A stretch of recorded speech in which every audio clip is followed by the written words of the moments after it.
내가 성벽을 쌓아 올려 무너진 곳을 다 이었다는 말이 산발락과 도비아와 아랍 사람 게셈과 그 밖에 우리 원수의 귀에게까지 들어갔다.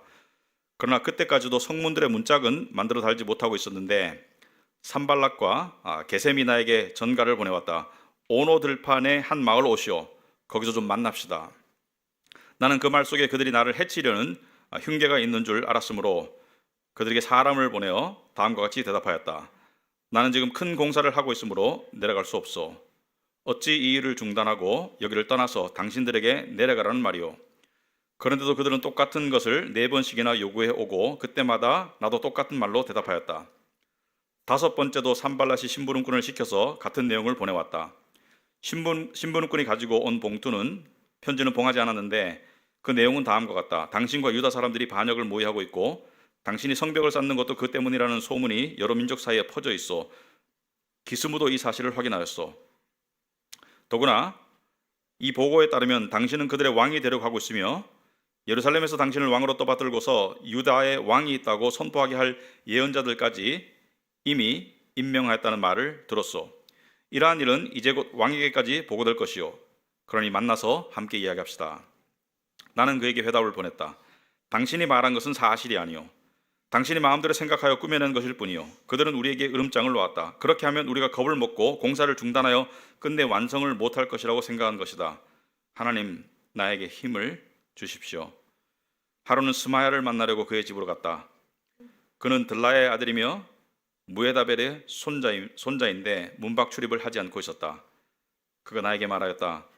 하나님의 성전으로 갑시다. 성소 안으로 들어가서 성소 출입문들을 닫읍시다. 자객들이 그들을 죽이러 올 것입니다. 그들이 밤에 와서 반드시 그들을 죽일 것입니다. 나는 대답하였다. 나 같은 사람들로 도망이나 다니란 말입니까? 나 같은 사람이 성소에 들어갔다가 절대로 살아나올 수 없습니다. 나는 그렇게는 못합니다.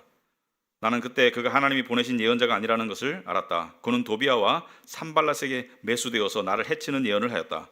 그들이 스마야를 매수한 것은 나에게 겁을 주어 성소를 범하는 죄를 짓게 하여서 나의 명예를 떨어뜨리고 나를 헐뜯으려는 속셈이었다. 나의 하나님, 도비아와 산발랏이 한 일을 잊지 마십시오. 예언자 노아디아와 그 밖에 나에게 겁을 주려고 한 예언자들이 나에게 한 일을 잊지 마십시오.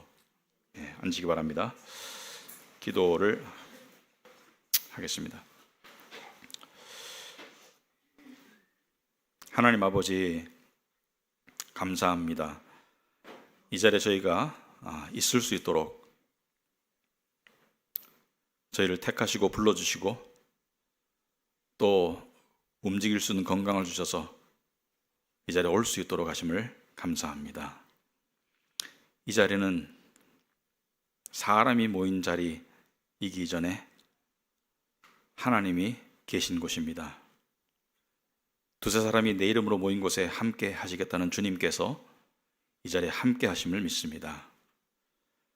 아버지 하나님, 그리고 우리에게 찬양도 원하시지만 우리를 사랑하시는 아버지로서 우리에게 은혜를 베푸시기를 원하시는 줄을 저희들이 잘 압니다. 하나님의 은혜가 필요합니다. 하나님의 위로와 도우심과 지혜와 온갖 종류의 은혜가 필요합니다. 우리 각자마다 필요한 은혜의 모양은 좀 달라도 다 하나님이 주실 수 있는 것들입니다. 이 시간 저희들이 마음을 하나님께 활짝 열 수 있기를 원합니다. 마치 거지처럼 거지 같은 마음을 주시옵소서. 종 같은 마음을 주셔서 하나님께 받지 않고는 떠나지 않겠다는 그런 마음을 주시옵소서. 주인의 상에서 떨어지는 음식 부스러기를 개가 먹을 수도 있다고 개처럼 주님께 매달렸던 그 여인과 같은 믿음을 저희들에게 주시옵소서. 예수님 이름으로 기도합나이다. 아멘. 우리 설교자들이 또는 여러분들이 설교를 들으실 때 설교에는 말씀을 볼 때는 원칙이 있죠. 어떤 말씀을 읽어놓고 난 다음에 나한테 다가오는 내용이 무엇인가를 바로 생각하려고 하는 것은 그것은 옳지 않아요. 여러분이 그 인덕션을 켜면 인덕션이 구도가 제일 높다면 9까지 올려놓는다고 해가지고 인덕션이 바로 뜨거워지지 않죠. 그리고 뜨거워졌더라도 그것이 물이 끓을 때까지는 시간이 걸리죠. 마찬가지로 설교도 순서가 있어요. 그 본문을 읽었으면 그 본문이 그 당시의 사람들에게 무엇을 말하는지를 알아야 합니다. 나에게 무엇을 말하는지를 먼저 알려고 하는 것은 인덕션 바로 켜고 물이 끓기를 바라는 것과 똑같은 현상이에요. 그 본문이 원래 그 본문을 받았던 사람들, 오늘 본문으로 따지면 느헤미야와 그 느헤미야의 백성들, 유다인들에게 무엇을 말하는지를 알고, 그리고 난 다음에 그들의 입장에서 먼저 그 내용을 파악하고 우리에게 적용될 수 있는 것이죠. 우리에게 주시는 말씀이 될 수 있는 것이죠. 그래서 오늘 같은 말씀도 마찬가지로 내용을 먼저 알고 난 다음에 나에게 주시는 의미가 무엇인지를 알 수가 있겠습니다. 그래서 내용을 먼저 살펴볼 텐데, 오늘 말씀의 핵심 주제는 두려움입니다. Fear, 두려움. 오늘 말씀은 여러분과 저는 살면서 두려움을 느낄 때가 있어요. 많아요, 사실. 여러 가지 종류의 두려움을 우리는 느끼죠. 그런데 이 두려움을 어떻게 핸들해야 되나? 거기에 대해서 느헤미야는 어떻게 했나? 느헤미야가 우리에게 본보기를 보여주는 모습을 우리가 보기를 원하고, 그리고 느헤미야는 왜 두려움을 느꼈을 것인가? 유다 백성들은 왜 두려움을 느꼈던가를 먼저 이해하고, 스토리를 이해하고 우리에게 적용해 보도록 그렇게 하겠습니다. 4장까지는 느헤미야는 성벽 쌓는 일이 주된 주제였어요. 그죠? 성벽을 쌓아야지 예루살렘에서 안전할 수 있고 수치를 당하지 않을 수 있다. 그런데 5장에서 살짝 옆길로 샜죠. 그래가지고 가난한 자들을 압제하지 마라. 유다 백성들 속에서 가난한 자들을 착취하지 마라. 고리대금을 하지 마라. 두 번째는 느헤미야가 총독임에도 불구하고 백성들이 힘들고 가난했기 때문에 자기의 봉급을 받지 않았어요. 거기에 관한 내용이 있었어요. 근데 오늘은 4장에서 멈췄던 원래 핵심 내용, 성벽 쌓는 내용을 다시 연결해서 하고 있는데, 성벽 쌓는 일이 이제 거의 맞춰져 가고 있어요. 성문만 달면 돼요. 그런데 이스라엘 백성들은, 유다인들은 지금 성벽 쌓는 일이 거의 맞춰져 가기 때문에 희망적인 그런 상황에 있지만, 이방인들이 봤을 때는 이건 굉장히 마음에 방해가 되고 화가 나는 일인데, 이 유다인들에게 두려움이 몰려옵니다. 그래서 거기에 관한 내용을 우리가 살펴볼 텐데, 1절에 보시면은 내가 성벽을 쌓아 올려 무너진 곳을 다 이었다는 말이 산발랏과 도비야와 아랍 사람 게셈. 산발랏은 총독이고, 특별히 사마리아 지역의 총독이고, 그 다음에 도비야와 아랍 사람 게셈은 이방 지도자들이죠. 관리들과 지도자들인데, 그 밖에 우리 원수의 귀에까지 들어갔다. 이 원수들은 다 이방인들이죠. 그 지역에 함께 살던 이방인들, 유다인들이 똘똘 뭉쳐서 성을 쌓으면 그들에게 통치력이 미칠 수 없고, 그들이 강해지고 상대적으로 우리는 약해지고 중동지방처럼 저런 일이 생기고 그러죠.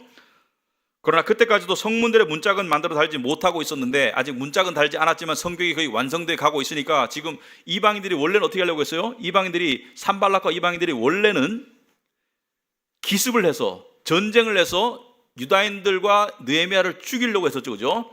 죽이고 성벽 쌓는 일을 무산시키려고 했었는데, 이것을 이 음모를 미리 알게 된 느헤미야는 어떻게 했습니까? 성벽 쌓는 일을 중단하지 않았어요. 왜냐하면 성벽 쌓는 일을 중단하면 계속 위협에 처하기 때문에 성벽은 쌓아야 돼요. 그러나 성벽 쌓는 일만 하지도 않았어요. 왜냐하면 성벽만 쌓고 있다가는 기습에 당할 수 있기 때문에. 그래서 어떻게 했습니까? 무기를 들고 성벽을 쌓았죠. 일부는 전쟁 준비를 하고 성벽을 쌓았죠. 해야 될 일을 하면서 막아야 될 일을 준비하고 있었죠. 그런데 유다인들이 기습에 대한 준비가 되어 있었기 때문에 이방인들은 유대인들을 기습할 수 없었죠. 그래서 지금 작전을 바꿉니다. 어떻게 바꿔요? 느헤미야를 암살하면 되겠다. 느헤미야를 죽이면, 지도자를 죽이면 추종자들은 무너질 거니까 느헤미야를 암살하면 되겠다. 그래가지고 어떻게 합니까? 2절에 보니까 산발락과 게셈이 나에게 전가를 보내왔다. 그러니까 사람을 보내가지고 뭐라고 말해요? 오노 들판의 한 마을로 오시오. 거기서 좀 만납시다.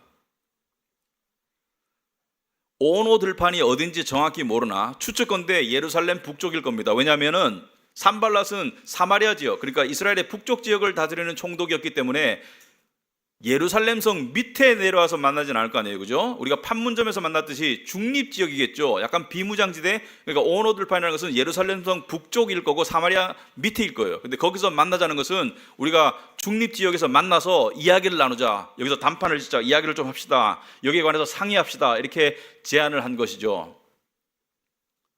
그런데 이게 암살 음모죠. 느헤미야를 암살하려고 하는, 그러니까 들판으로 불러내가지고 암살하려고 하는 음모죠. 그러니까 이 지도자를 만나러 갈 때는 부하들을 데리고 가겠죠. 하지만 그보다 더 많은 병사를 숨겨놓고 암살하려고 하는 것이죠. 나는 그 말 속에 그들이 나를 해치려는 흉계가 있는 줄 알았어요. 느헤미야가 남들이 알려줘서 안 게 아니고, 느헤미야는 굉장히 지혜롭고 객관적인 판단이 되는 사람이기 때문에 알고 있었어요. 그리고 느헤미야는 그 사람에게 이렇게 답을 합니다. 나는 지금 큰 공사를 하고 있으므로 내려갈 수 없어. 어찌 이 일을 중단하고 여기를 떠나서 당신들에게 내려가라는 말이요. 오노 들판에 가기에는 지금 너무 바빠서 못 간다고 말을 하고 있죠. 그런데 왜 사실은 자기를 암살하려는 계획이 있기 때문에 그것 때문에 안 가는 거잖아요. 그런데 왜 그걸 말하지 않을까? 이건 상당히 지혜로운 선택이죠. 안다고 다 말하는 게 그게 지혜가 아니에요. 그것을 상대에게 말하는 순간 상대는 또 다른 음모를 꾸밀 것이고, 그 또 다른 음모는 내가 모르는 영역이기 때문에 또 알아내야 되는 그런 부담이 나에게 있죠. 그리고 시간을 끌어야 되죠. 시간을 끌어서 공사를 마치면 게임 끝이니까 시간을 끌기 위해서 상대에게는 너희들이 나를 죽이려고 하는 그 음모를 가지고 있다는 것을 말을 안 하고 그냥 다른 핑계, 그러니까 이것도 거짓말은 아니죠. 지금 이 일이 지금 막바지에 이르고 굉장히 중요한 일을 하고 있는데 이 공사를 중단하고 내가 갈 수 없다는 것은 거짓말은 아니에요. 하지만 진짜 진실은 뭐예요? 너희들이 나를 죽이려고 하잖아. 근데 내가 가겠어? 죽이려고 하는데 내가 가겠어? 이렇게 말을 하면 상대의 허를 찌를 수는 있으나 상대로 하여금 또 다른 계획을 만들도록 빌미를 주는 것이 되겠죠. 그러면 나도 불리해지겠죠. 여러분, 세상 사는 데는 뱀처럼 지혜로운 지혜가 필요해요. 느헤미야는 지혜롭고 냉철하고 객관적인 판단을 하고 있는 거예요. 4절 보니까 그런데도 그들은 똑같은 것을 4번씩이나 요구해왔다가 4번씩이나 전가를 보내가지고 오노 들판에서 만나자. 지금 느헤미야가 알고 있다는 것을 몰라요. 얘들은 모르기 때문에 계속 똑같은 짓을 반복하고 있기 때문에 시간은 가고 공사는 진행되고 느헤미야는 시간을 벌고 있는 거예요. 그때마다 나도 똑같은 말로 대답하였다. 느헤미야는 바빠서 못 간다고 똑같은 말로 대답을 하고 있는 거예요. 그죠? 이해가 되시죠? 자, 이러한 끈질긴 설득에도 느헤미야가 넘어가지 않자 이들은 일부 작전 계획을 변경합니다. 느헤미야를 암살하려는 계획은 똑같아요. 근데 느헤미야가 나오지 않으니까 느헤미야가 나오게 할 수 있도록 압박을 가할 수 있는 방법을 선택하는데 그게 뭐냐? 그게 뭐냐면은 봉하지 않은 편지. 5절을 보니까 5번째도 산발랏이 심부름꾼을 시켜서 같은 내용을 보내왔다. 같은 내용은 뭐예요? 만나자는 내용이죠. 만나자는 내용을 보내왔는데 거기에 또 다른 내용이 더 들어있어요. 신분분이 가지고 온 편지는 봉하지 않았는데, 여러분 당시에 지도자들끼리 주고받는 편지는 당연히 여러분 봉해져 있죠. 밑에 사람들이 열어보면 안 되잖아요. 미국 대통령이 한국 대통령한테 편지를 보낼 때 그게 열려가지고 뭐 비서실에서도 보고 무슨 뭐 장관도 보고 뭐 배달하는 우편 배달부도 보고 그렇게 안 하잖아요. 그죠? 다 봉인되어 있잖아요. 그죠? 아주 기밀로 봉인되어 있는데 이걸 왜 봉인을 안 했을까? 당연히 봉인했는데 봉인 안 한 이유는 이 편지의 내용이 새 나가도록 하기 위한 작전이죠.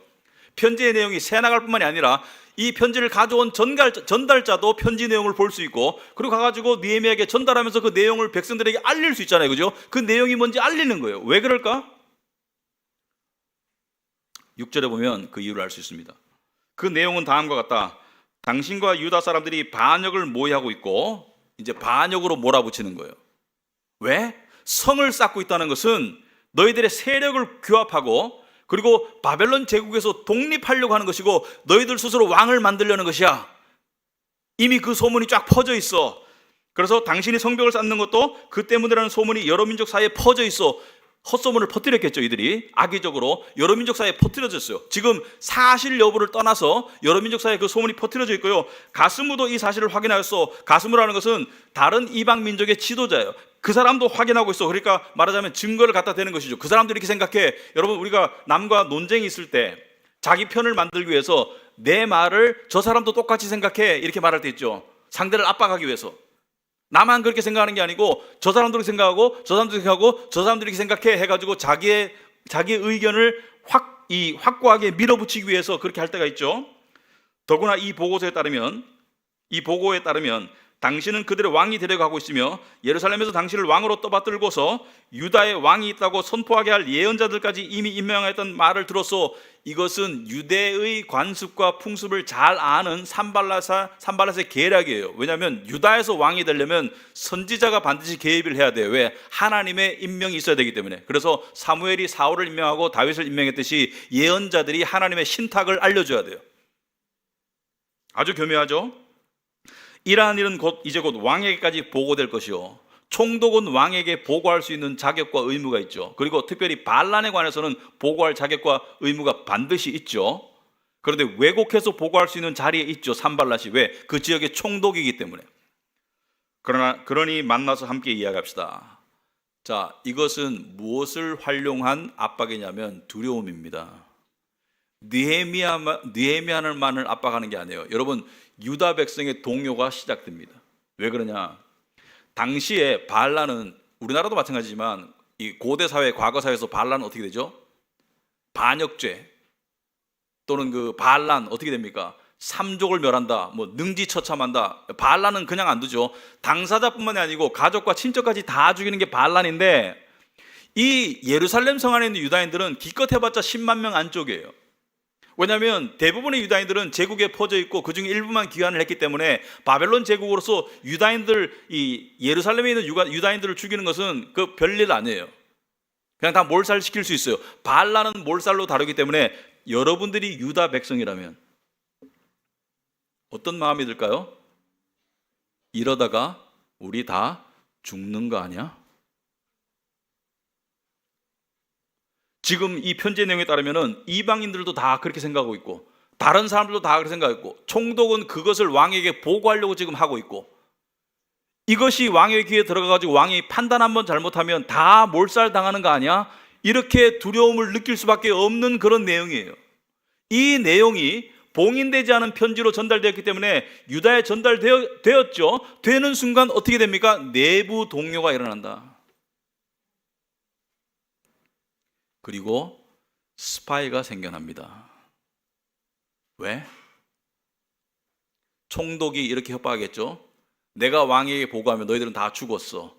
근데 너는 살려주고 돈을 줄게. 이렇게 하면 변질자가 생겨날 수밖에 없어요. 마치 기생 라합처럼 더 강한 쪽에 붙는 사람이 나타날 수밖에 없는 그런 지금 편지 내용이에요. 자, 이 편지를 받았을 때 이 내용이 백성들 사이에 번지는 그 상황을 확인한 느헤미야에게 이것이 아무런 자극이 안 될까요? 느헤미야가 두려움을 느끼기 시작합니다.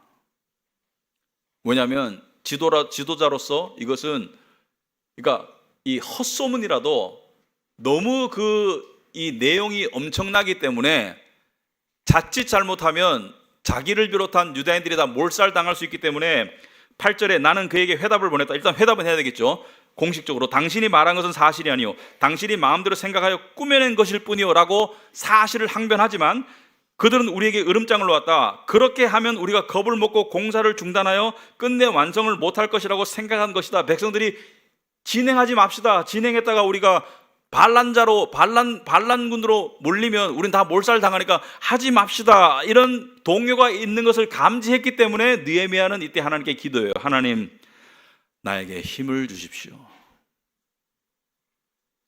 느헤미야가 두려움을 느끼지 않았다면 이런 기도 안 했겠죠?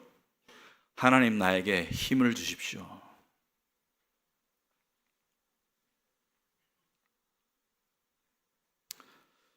그런데도 느헤미야는 약속 장소로 가지 않습니다.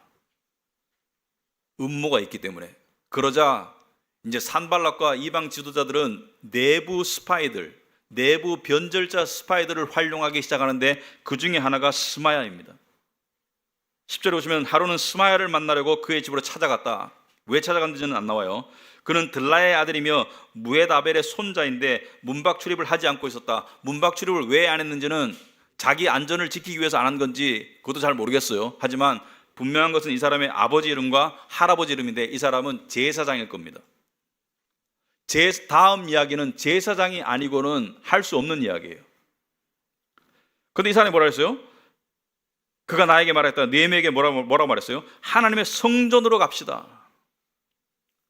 왜? 성전은 성전 자체가 아니고 그 안에 성소와 지성소가 있죠. 성소 안으로 들어가서 성소 출입문들을 닫읍시다. 왜? 자객들이 그들을 죽이러 올 것입니다. 그들이 밤에 와서 반드시 그들을 죽일 것입니다. 이 사람이 소문을 들었던 정보력이 있던 간에 아니면 어떤 강한 추측이든지 간에 느헤미야에게 저들이 자객을 보내서 당신을 밤에 죽일 게 분명하니까 성소 안에 들어가서 숨고 문을 닫읍시다. 왜? 성소에는 사람이 많으니까 그게 안전하죠. 여러분 같으면 어떨까요? 잠시 멈추어서 한번 느헤미야의 입장이 돼 봅시다. 여러분이 밤에 자다가 암살당할 수 있어요. 근데 스마야라는 제사장이 성소에 들어가서 숨어 있으세요. 거기가 안전할 겁니다 라고 말하면 여러분 어떻게 할 것 같아요? 마음에 동요가 안 될 것 같아요? 목숨이 왔다 갔다 하는데. 그런데 느헤미야 어떻게 해요? 11절에 나는 대답하였다. 나 같은 사람들로 도망이나 다니란 말입니까? 나 같은 사람이 성소에 들어갔다는 절대로 살아나올 수 없습니다. 나는 그렇게는 못합니다. 왜 이렇게 말했을까요? 이게 무슨 뜻일까요? 나 같은 사람들로 도망이나 다니란 말입니까? 이게 무슨 뜻일까요? 성소에 들어갔다가는 왜 살아나올 수 없어요? 그리고 12절 오시면은 13절 오시면은 나에게 겁을 줘. 13절 중간에 보시면은 겁을 줘 성소를 범하는 죄를 짓게 하여서 나의 명예를 떨어뜨리고 나를 헐뜯으려는 속셈이었다. 이게 무슨 뜻일까요? 첫째, 성소에 들어가면 지도자로서의 위상에 흠집이 됩니다. 겁먹은 지도자가 돼요. 그러므로 백성들 앞에서 지도력을 상실하게 됩니다. 권력의 동력이 떨어져요. 지금 강한 지도력이 필요한데 느헤미야의 위상이 땅에 떨어져요. 겁먹어서 숨었구나. 그리고 두 번째, 백성이 동요할 겁니다. 여러분 갑자기 뉴스에 대통령이 지하 벙커로 들어갔습니다 말하면 여러분 무슨 생각이 들까요? 무슨 일이 있길래?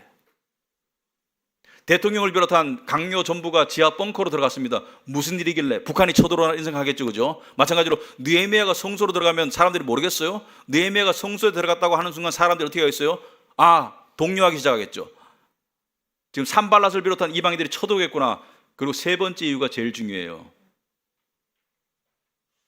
성소에 들어가는 것은 하나님의 율법을 정면으로 어기는 거예요. 왜? 성전까지는 괜찮아. 성소에는 제사장 외에는 들어갈 수 없어요. 하나님이 절대 타협할 수 없는 법이에요. 하나님이 어떤 상황에 와도 타협하실 수 없는 법이 성소를 범하는 죄인데, 성소는 제사장, 지성소는 대제사장만 들어갈 수 있는데 느헤미야는 제사장이 아니고 정치 지도자잖아요. 느헤미야는 성소에 들어갈 수 없어요. 하나님께서 율법에 성소에 제사장 아닌 자가 들어가면 죽는다고 그랬습니다. 하나님의 율법을 어기는 일이에요. 느헤미야가 스마야의 이 제안이 거짓인 줄 알았던 힌트가 여기 있습니다. 진정한 제사장이라면은 느헤미야 보고 성소에 들어가라고 말할 리가 없어요.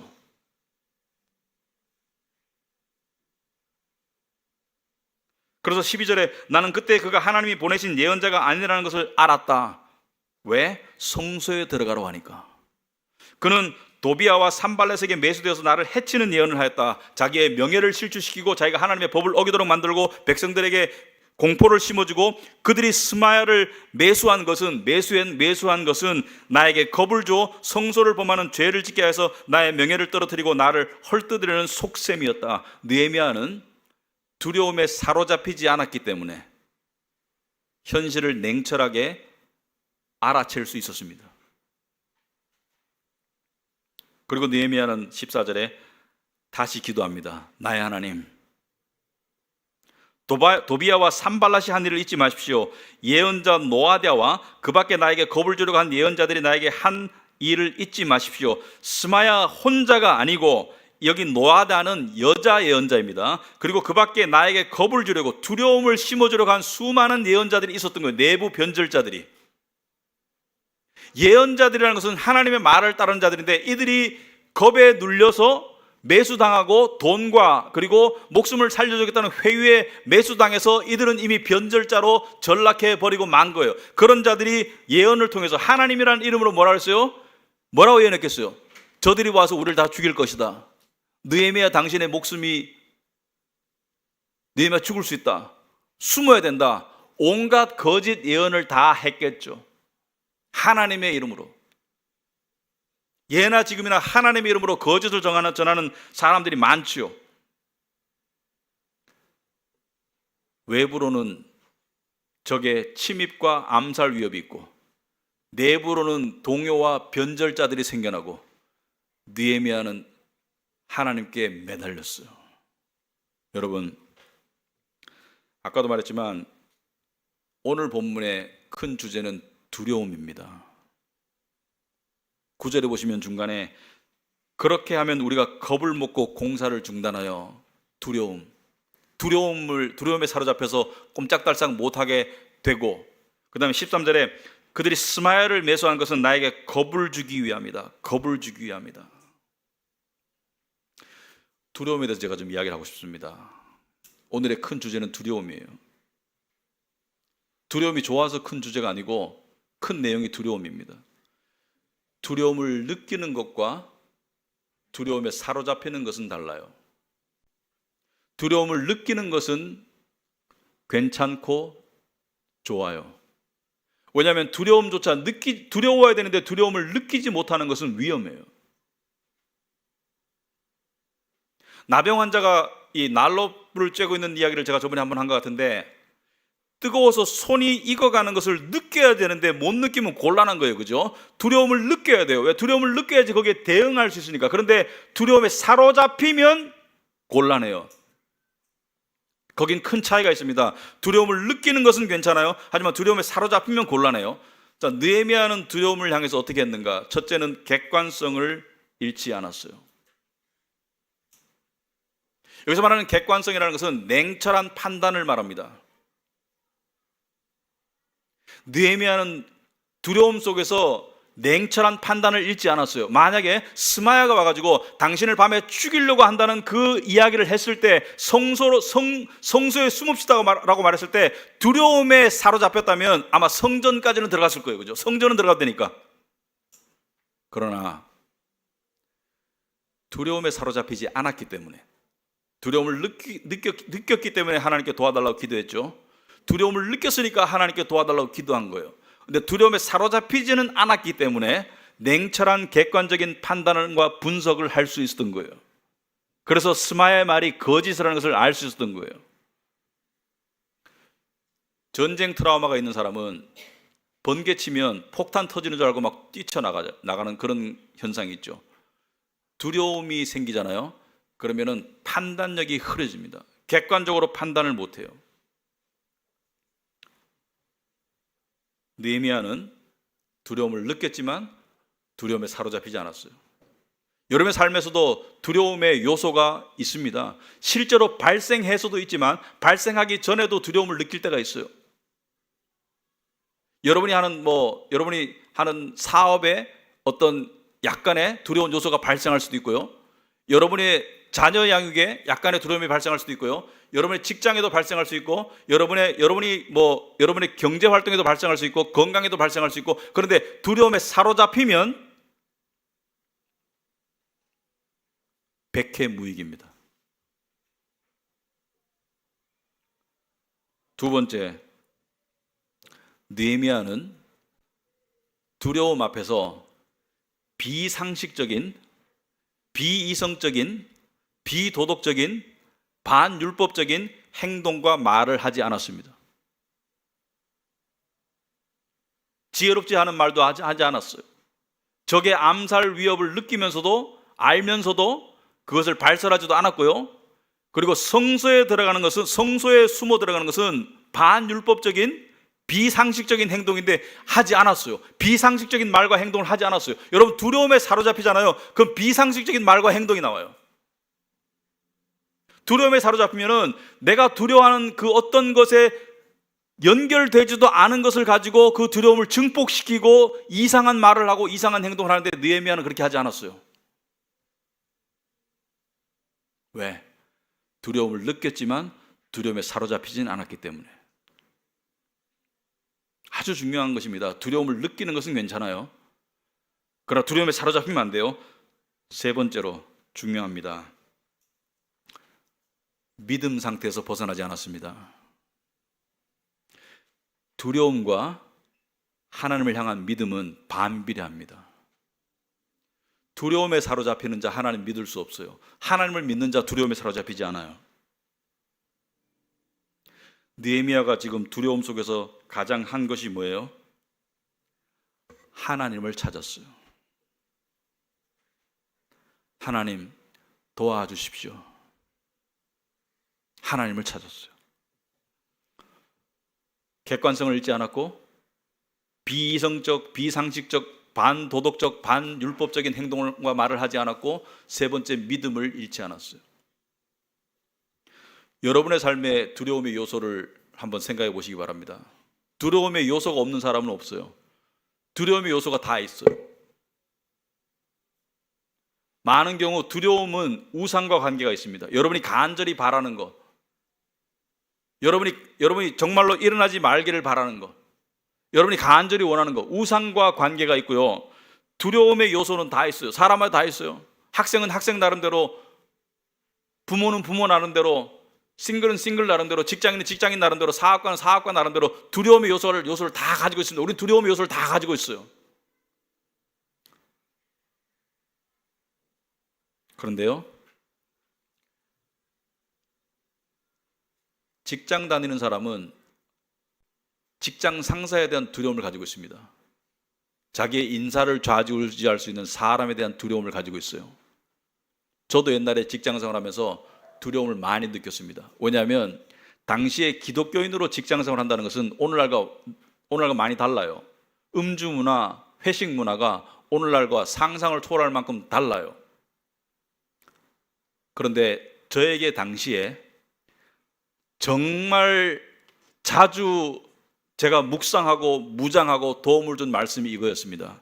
잠언 29장 25절에 사람을 두려워하면 올무에 걸리지만 주님을 의지하면 안전하다.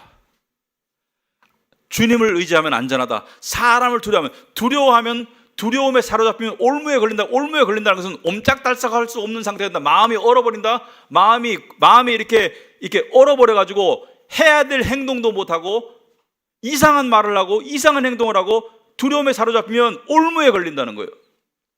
그런데 올무에서 스스로 벗어날 수 없다는 것을 아시기 바랍니다. 스스로 못 벗어나요. 우리는 스스로의 골똘한 생각, 분석, 스스로의 결단, 스스로 벗어나려고 막 발버둥치는데 올무에 걸렸을 때 여러분 덫에 걸릴 때 스스로 벗어나면 어떻게 돼요?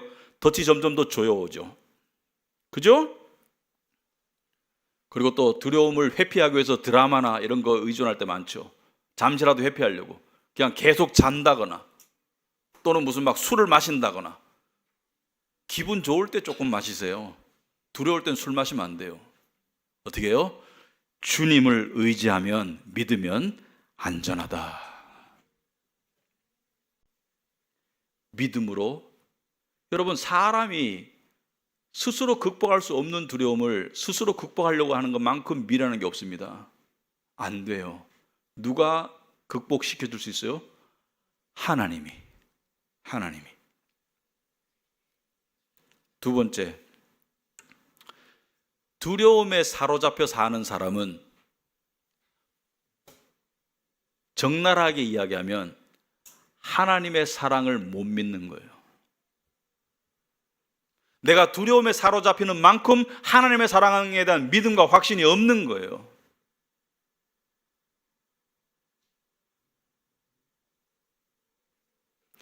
왜냐하면 두려움에 대한 말씀이 성경에 많은데 요한일서 4장 18절 오시면은 사랑에는 두려움이 없습니다.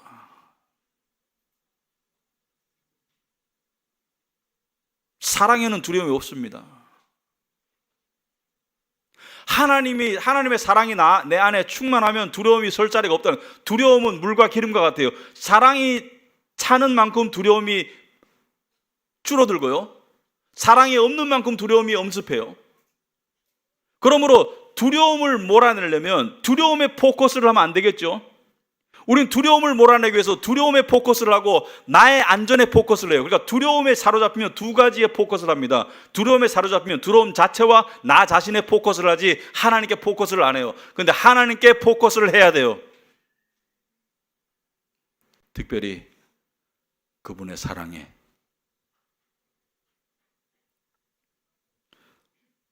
요한일서 4장 18절 중간에 보시면 완전한 사랑은 두려움을 내쫓습니다. 완전한 사랑이 두려움을 내쫓는 것이지 나의 분석, 나의 결단 다 소용없습니다. 완전한 사랑은 나로부터 나오는 게 아니죠. 완전한 사랑은 하나님의 사랑이 내 삶에서 두려움을 내쫓는 것이죠. 그리고 두려워하는 사람은 요한일서 4장 18절 마지막에 두려워하는 사람은 아직 사랑을 완성하지 못한 사람입니다. 분명히 나와 있죠. 두려워한다는 것은 사랑을 모르는 거예요, 지금.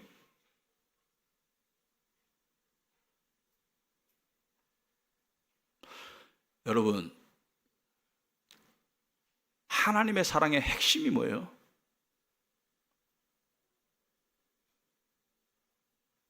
하나님의 사랑의 끝판왕이 뭐예요?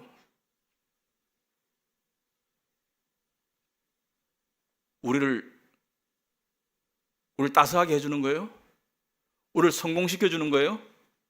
하나님의 사랑의 핵심이 뭐예요? 완전한 사랑이 뭐예요? 하나님의 사랑의 핵심이 뭐예요? 죽을 놈을 살려준 거예요.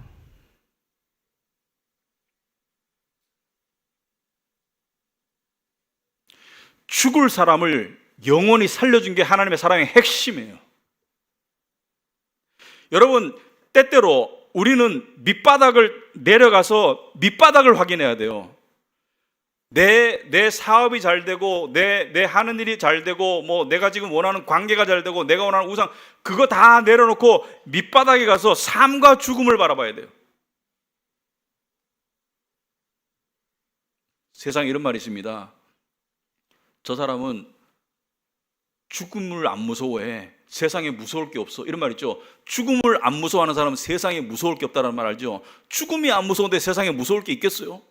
그런데 이 지구상에서 죽음을 무서워하지 않을 수 있는 유일한 존재는 그리스도인밖에 없어요.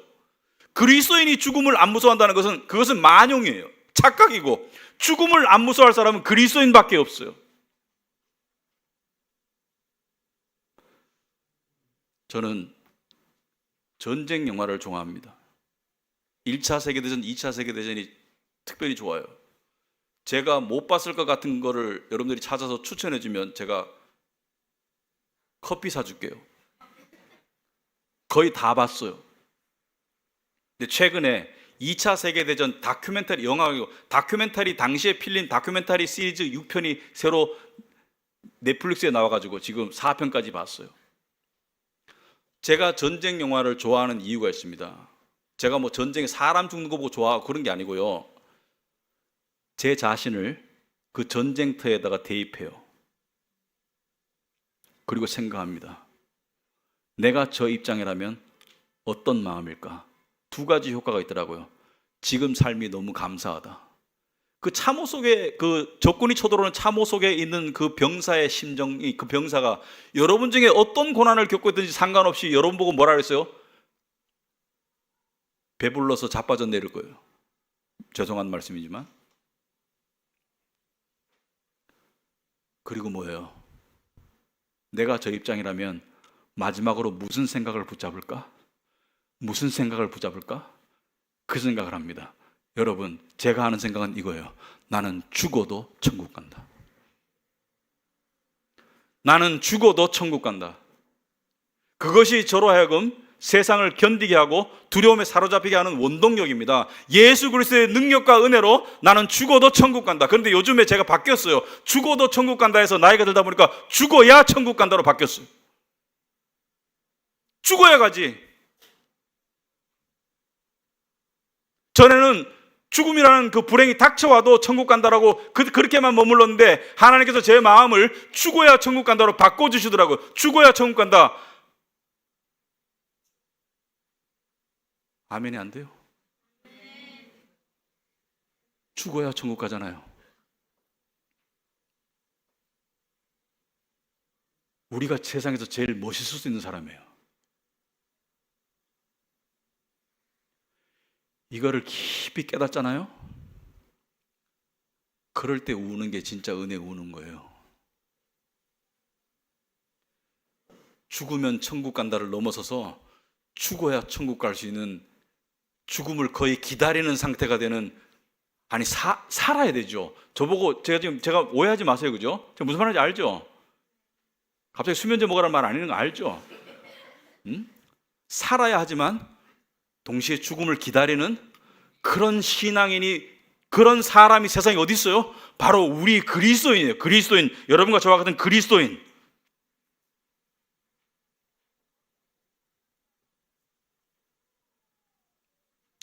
세 번째,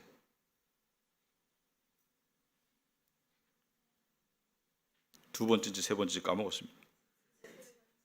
세 번째요. 두려움이 느껴질 때 가만히 있으면 사로잡히는 것은 시간 문제입니다. 그럼 두려움이 느껴질 때 뭘 해야 되나? 두려움이 느껴질 때 뭘 해야 되나? 느헤미야가 뭐였어요? 나의 하나님, 기도입니다. 기도예요. 빌립보서 4장 6절 7절 오시면은 아무것도 염려하지 말고 오직 모든 일을 기도와 간구로 하고 여러분이 바라는 것을 감사함으로 마음으로 하나님께 아뢰십시오. 그리하면 사람의 헤아림을 뛰어넘는 하나님의 평화가 여러분의 마음과 생각을 그리스도 예수 안에서 지켜줄 것입니다. 이 세 번역이니까 제가 좀 더듬거리는데, 아무것도 염려하지 말고 오직 모든 일에 기도와 간구로 너희 구할 것을 감사함으로 하나님께 아뢰라. 그리하면 모든 지각에 뛰어난 하나님의 평강이 너희 마음을 지켜주실 것이다. 두려움에서 평강으로 가는 것은 뭐예요? 두려움에서 평강으로 가는 길이 뭐예요? 기도죠. 기도예요. 복음서에 보면, 누가복음 9장인가 복음서에 보면은 이 제자들이 귀신 내쫓다가 한 번은 귀신 들린 아들의 귀신을 못 내쫓았어. 어떤 아이가 귀신이 들렸는데 못 내쫓으니까 아버지가 아들을 데려왔어요. 왜 데려왔니? 예수님 물어봤습니다. 당신의 제자들이 제 아들의 귀신을 못 내쫓았습니다. 예수님이 귀신을 쫓아내 주셨죠. 쫓아내니까 제자들이 뭐라고 물었어요? 왜 우리는 귀신을 못 쫓아냈습니까? 주님은 쫓아내는데 왜 못 쫓아냈습니까? 예수님께서 말했어요. 기도로 하지 않고는 이런 유는 나갈 수 없다라고 말했죠. 기도로 하지 않고는 귀신도 못 나가고 두려움도 못 나간다는 거예요. 기도로 두려움을 몰아내라는 거예요.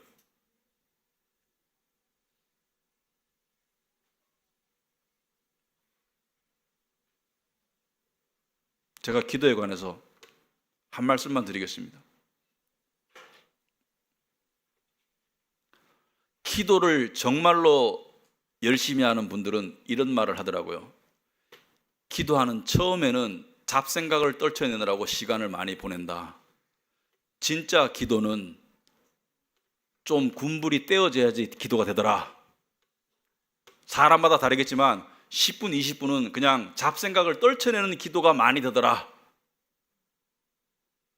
우리가 뭔가에 몰입하려면 바로 안 되잖아요?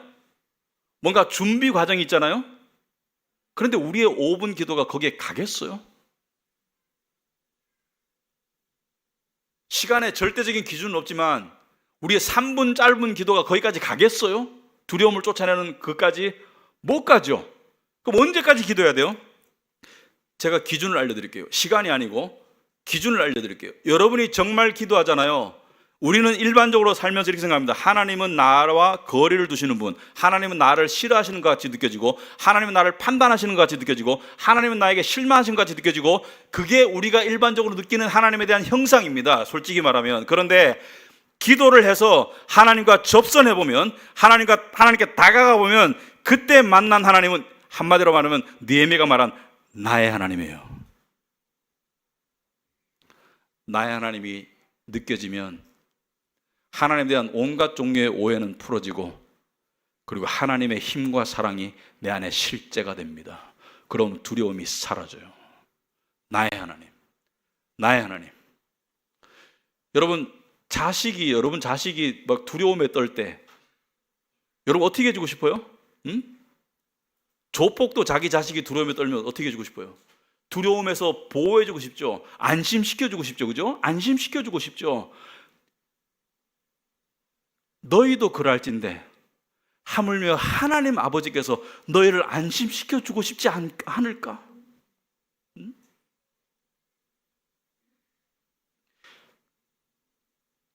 우리를 사랑하시는 우리 하나님 아버지께서 우리를 두려움 가운데 내동댕이 치고 그냥 그러고 싶으실까? 아니면 두려움에서 벗어나서 안심시켜 주시고, 당연히 안심시켜 주시고 싶은데 왜 안 오냐 집에? 왜 나한테 안 오냐? 나한테 와서 안기지, 기도로 말씀으로 안기지 왜 안 오냐고. 나의 하나님이라는 것이 느껴질 때까지 그것이 30분이든 3시간이든 매달리세요. 매달리세요.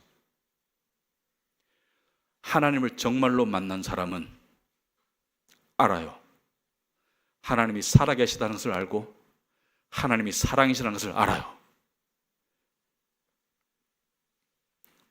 오늘 본문에서 핵심은 14절입니다. 나의 하나님. 여러분의 하나님입니다. 그 나의 하나님을, 그러니까 두려움도 사실은 긍정적으로 보면 하나님을 나의 하나님으로 발견할 수 있는 통로예요. 근데 거기까지 갈 때 온갖 종류의 의심, 온갖 종류의 이 하나님을 향한 온갖 종류의 이 사탄이 준 온갖 종류의 잘못된 형상들을 뚫고 나가는 그 기도, 못 만나면 죽여주세요라는 그 기도, 안 만나 주실 거면 차라리 데려가세요라는 그 기도를 하는 것이 우리가 살 길입니다. 그렇게 하나님을 찾는 여러분과 제가 되기를 진심으로 축원합니다. 기도하겠습니다. 하나님 아버지, 느헤미야의 말씀을 통해서 우리에게 주시는 메시지는 분명하다고 생각합니다. 두려움이 우리를 사로잡는 것은 신앙 상태도 아니고 올바른 정신 상태도 아닙니다. 그러나 우리 스스로 헤어날 수 없으니 오직 주께 의지하기를 원합니다. 주께 다가가는 모든 종들에게 은혜를 내려 주시옵소서. 예수님 이름으로 기도합나이다. 아멘.